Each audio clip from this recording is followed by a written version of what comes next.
Mga puso, sa Iloilo City, duha ka lalaki nakuhaan sa masobra 1.4 million pesos nga balor sang suspected shabu. Samtang sa Bacolod naman, 5 ka persona na dakpan sa ginkasang at drug bypass operation. Isa diri, SK kagawad pa. Yaring balita nga itong gintutukan.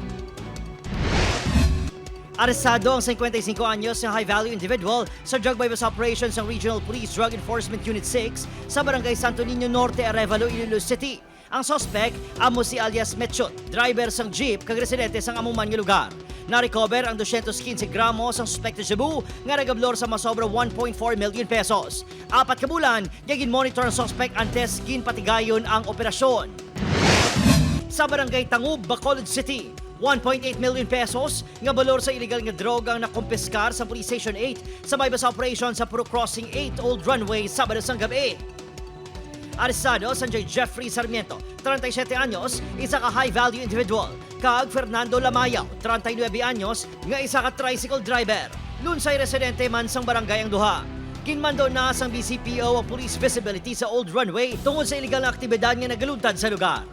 Samtang, sa Barangay 2, Bacolod City, nakuhaan sang 740,000 pesos nga suspected shabu ang isa ka SK kagawad kag duha sinikabyan sa bypass operation sa Police Station 2. Ginkilala ang mga nadakpan niya sanday Jesse Shoson Jr., 19 anyos, Joven Antoniano, 23 anyos, SK kagawad sa Barangay 12, kag John Mark Villacarlos, 18 anyos, isa ka street-level individual. Si Jesse kag Joven ang ginakabig mga high-value targets sang kapulisan. Brigado, Bisara, Bulex, pamilya. Kung opisyal ka, you're supposed to be a model. Hindi ka magpasimuno. Kag to think that this barangay official is not listed by the banda. Padayon ang monitoring sa kapulisan kung may iban pang opisyal sang barangay nga ibolbado sa illegal nga droga. For as long as you are engaged in illegal drugs, opisyal ka man, konbuinas ka man subong, pero mabot ang adlaw nga malason ka.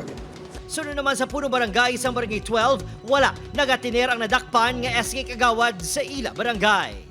Ilang siya ka may isang barangay, medyo sa kasubok man, dito naman na siya mabantayan 24 hours. Siya man na makasabat kung harap na subong. Adrian Pretos, 1 Western Visayas.